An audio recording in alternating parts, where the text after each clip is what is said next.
جیسے ذاکر نائک جگہ جگہ جا کر تبلیغ کرتے ہیں، آپ جہلم سے باہر نہیں نکلتے. میں تو دنیا میں ہر جگہ موجود ہوں اللہ کے فضل سے. مجھے بتائیں کون سی جگہ ہے؟ ذاکر نائک کو تو صرف چند ایک پڑھے لکھے طبقے کے لوگ سنتے ہیں. دنیا کی ہر مسجد، ہر فرقے، ہر مدرسے کا مسئلہ تو میں ہوں، ذاکر نائک تو نہیں ہے. ہاں تو میں تو پہنچا ہوں میرے بھائی. جائیں کوئی مدرسہ بتائیں، وہاں سے وی لاگ بنائیں کہ میں اس مدرسے میں کھڑا ہوں، یہاں کوئی علی بھائی کو نہیں جانتا. تو ایسا ہے ہی نہیں ہے. باقی وہ فزیکلی جانے کی ضرورت نہیں. اب انہوں نے بھی ٹور آلموسٹ ختم کر دیا، کوئی نہیں جاتے، ویڈیوز کے ذریعے ہوتا ہے، جانے کی ضرورت نہیں نا. کیا 2 یا 3 مرد ایک موٹر بائک پر بیٹھ سکتے ہیں اکٹھے؟ الیاس قادری صاحب کے نزدیک یہ ناجائز ہے. دیکھیں الیاس قادری صاحب نے جو بات کی ہے وہ اپنی جگہ درست ہے، میں اس کو کنڈیم نہیں کرتا. اگر وہ والا معاملہ ہو تو بالکل غلط ہے، حرام ہے. لیکن ہر ایک بندے کو اس کے ساتھ لیٹ کر دینا یہ بھی غلط بات ہے. کیا ایمان کی کمزوری ہے کہ کوئی شخص آپ کے سامنے غلط کام کرے، نماز سنت کے مطابق نہ پڑھے لیکن جان بوجھ کے آپ اس کی اصلاح نہ کریں؟ ایمان کی کمزوری نہیں ہے. کمزوری صورت میں جب وہ آپ سے متعلقہ آدمی ہے، آپ کا رشتہ دار ہے، آپ کا قریبی ہے، تب بھی آپ اسے نہ بتائیں تو پھر تو آپ کوئی اور بات نہیں رہنی چاہیے. تو باقی مولویوں کی اصلاح کی کوشش نہ کریں، یہ بیونڈ ریپیئر ہے، چھوڑ دیں. کیا موٹاپا گناہ ہے؟ موٹاپا گناہ تو نہیں ہے، لیکن صحت کا خیال نہ رکھنا یہ بھی تو اللہ تعالیٰ کی ناشکری ہے.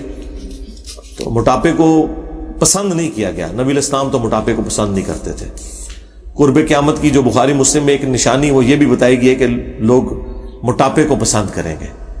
تو اسے نیگیٹو چیز کے طور پر، ظاہر ہے موٹے بندے کی کیا زندگی ہے نہ وہ بیٹھ کے وضو صحیح طریقے سے کر سکتا ہے، نہ وہ غیر ضروری بال صحیح طریقے سے کاٹ سکتا ہے. عذاب بنی ہوتی ہے اس کی زندگی اس کے لیے. موٹے بندے کا کیا کام ہے؟ بریلوی مسجد میں آمین کہنے پر روکا جاتا ہے، باقاعدہ نوٹس بورڈ لگا دیا گیا.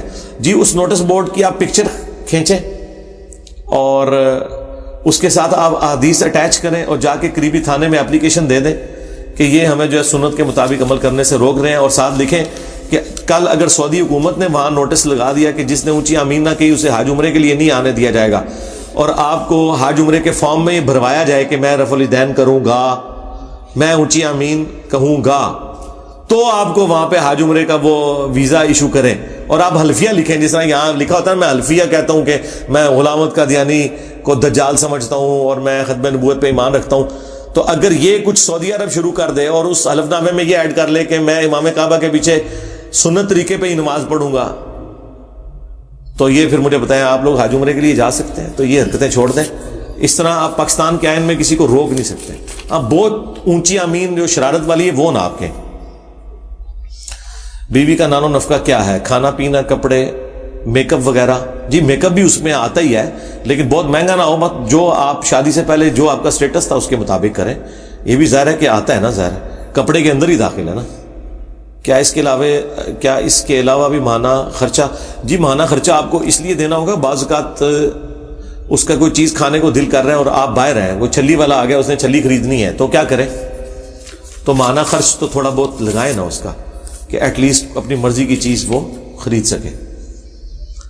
ایک بندے کی گھر کی آمدنی 1 لاکھ روپے ہے، گھر میں ایک چھوٹا بھائی، بیوی، بچہ، ابو ہے، میں اپنے مال کی تقسیم کیسے کروں؟ بیوی کو ماہانہ کتنا دوں، ابو کو کتنا دوں؟ کیا ساری تنخواہ ابو کو دوں یا بیوی کو دوں؟ ہاں جی آپ جو ساری تنخواہ جو ہے نا وہ بہتر تو ہے کہ اپنے پاس رکھیں جھگڑے سے بچنے کے لیے، یا اس کے بعد جو آپشن ہے وہ بیوی کو دیں. بیوی کے اوپر اعتماد کریں، آپ کا وہ ساتھی ہے اور مل جل کے سارے معاملات لے کے چلیں. باقی ابو کا کتنا خرچہ ہوگا؟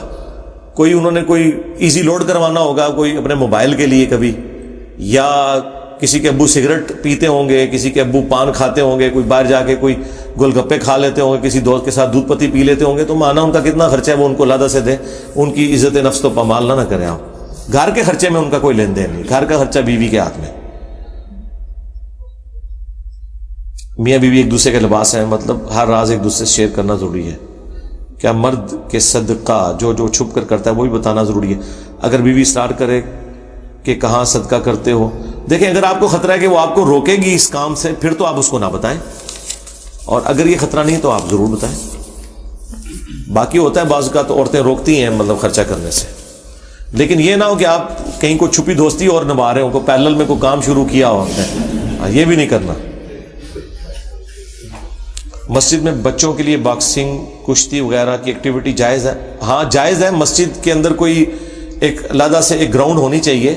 نبی اسلام کے زمانے میں یہ والی مسجدیں تو نہیں تھی نا, وہ گراؤنڈ والا پورشن بھی ہوتا ہے, جس طرح آج کل اٹیچ مدرسہ ہے, تو اس میں یہ سارے اہتمام ہونے چاہیے. اچھی بات ہے.